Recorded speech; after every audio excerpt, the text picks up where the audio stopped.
ក្តៅបងប្អូននេះវីដេអូបងប្អូនយើងរត់ភៀសខ្លួននេះដែរមិនដឹងជានៅព្រំដែននៅផែន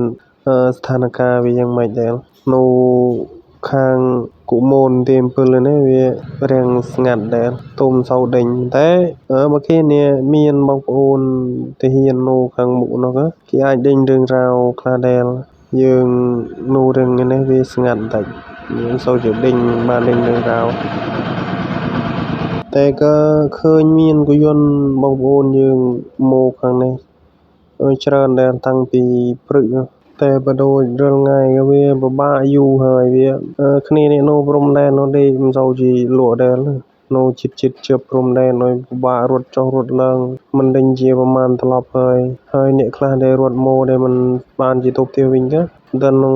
នេះផងនេះគេមកគេរត់មកទៀតហើយវាមករស់ស៊ីអីមិនបានវាពិបាកកន្តោបើសិនជារឿងដែលវាជាមិនផុតហើយមើលកើតឡើង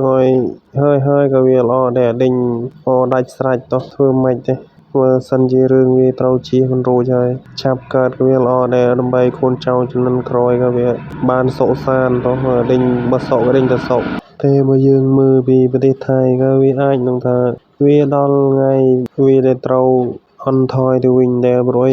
វាសុខសាន្តយូរគ្រាន់ដែរវាសុខសាន្តមិនតែវាមិនបានប្រជាជនវាមិនបានកាន់តែយល់កាន់តែឆ្លាតទេវាប្រជាជនវាកាន់តែមានអំនួតហើយមើលងាយអ្នកដទៃការមើលងាយវា